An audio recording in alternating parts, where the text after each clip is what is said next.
மதுரையில இருக்கிற இந்த பாண்டிமுனி அப்படின்னு சொன்னாலே நடுங்க கூடாதவங்க கூட நடுங்குவாங்க. அப்படி ஒரு பயங்கரமான ஒரு சாமி.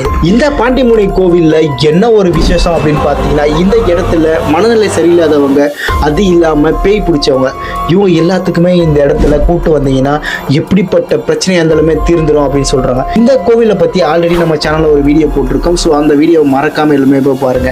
இந்த வீடியோக்கு ஒரு லைக்கை போட்டுருங்க. வாங்க வீடியோக்குள்ள போகலாம். இந்த இடத்துல இருக்கிற பாண்டி முனீஸ்வரர் ராத்திரி நேரத்துல இந்த மதுரையை காக்கிறதுக்காக உலா வரதா இங்க இருக்கிற மக்களால் சொல்லப்படுது. இந்த பாண்டி முனி கிட்ட நம்ம ஏதாச்சும் பொய் சொல்லிட்டு இந்த கோவிலுக்குள்ள நுழைஞ்சோன்னா கண்டிப்பா பாண்டி முனி கிட்ட இருந்து நம்மளால தப்பவே முடியாது. ஏன்னா சத்தியத்துக்கு கட்டுப்பட்ட இந்த பாண்டி முனி கோவில்ல ஒவ்வொரு நாளுமே பல்லாயிரக்கணக்கான மக்கள் வந்துட்டு தான் இருக்காங்க.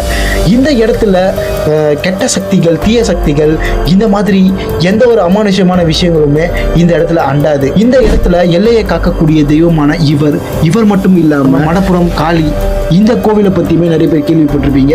இந்த கோவில் பின்னாடியுமே நிறைய அமானுஷம் கதைகள் இருக்கு. இந்த மடப்புறம் காளி கோவில் என்ன ஒரு அமானுஷமான நிகழ்வை சந்திச்சிருக்கு அப்படின்னு பார்த்தீங்கன்னா, முன்னொரு காலத்துல மதுரை வந்து அழிகிற ஒரு ஸ்டேஜில் இருந்திருக்கு. பாதி இடமா அழிஞ்சிருக்கு. அதுக்கப்புறம் வைகையை வந்து கொஞ்சம் கொஞ்சமாக மதுரையை மீட்கிறதுக்காண்டி உருவாகி இருக்கு. இதை பார்த்த சிவபெருமான் என்ன பண்ணியிருக்காருன்னா, மதுரை எப்படியாச்சும் மீட்கணும்னு சொல்லிட்டு அவர் ஒரு பாம்பை ஏவி விட்டுருக்காரு. இந்த பாம்போட வேலை என்ன அப்படின்னு பார்த்தீங்கன்னா, இந்த மதுரையை சுற்றி எல்லையை தீர்மானிக்கிறது. அப்படி தீர்மானிக்கப்பட்ட ஒரு இடம் தான் இந்த மடப்புறம் காளியம்மன் தோண்டி இருக்கிற இந்த ஒரு கோவில். இந்த மடப்புறம் காளியம்மன் கோவில் எங்க இருக்குன்னு பார்த்தீங்கன்னா, நம்ம சிவகங்கை மாவட்டத்தில் தான் இருக்கு. ஆனால் மக்களால் வந்து இந்த இடம் வந்து மதுரையில் இருக்கிறதா தான் சொல்லப்படுது. மதுரை மடப்புறம் காளி கோவில் அப்படின்னு தான் அழைக்கப்படுது. நீங்க நினைக்கிற மாதிரி இந்த காளியம்மன் கோவில் எப்படி அமைஞ்சிருக்கு அப்படின்னு பார்த்தீங்கன்னா, ஒரு வெட்ட வெளியான ஒரு ஓப்பன் பிளேஸ்ல தான் அமைஞ்சிருக்கு. இந்த கோவிலுக்கு நீங்க நினைக்கிற மாதிரி இந்த கூரையோ இல்லை ஏதாச்சும் ஒரு கோபுரமோ இந்த மாதிரி எந்த ஒரு அமைப்புமே கிடையாது. இந்த இடத்துல இருக்கிற இந்த காளியம்மனுக்கு வெயில், மழை எதுவாக இருந்தாலுமே இதை தாங்கக்கூடிய சக்தி அவங்களுக்கு இருக்கு.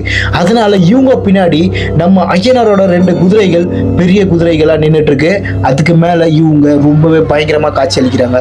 பார்க்க தான் ரொம்ப ஆண்டடா இருக்கிற மாதிரி இருக்கக்கூடிய இந்த காளியம்மனை நீங்க வணங்கிட்டு போனீங்கன்னா உங்க வாழ்க்கையில நடக்கக்கூடிய நிறைய நல்ல விஷயங்களும் தடங்கள் இல்லாம நடக்கும் அப்படி இங்க இருக்கிற மக்களால் நம்பப்படுது. இந்த எலுமிச்சப்பழ மாலையை நீங்க அணிவிச்சுட்டு போனீங்கன்னா இந்த காளியம்மனால நீங்க வேண்டக்கூடிய வேண்டுதல் எல்லாமே நடக்கும்.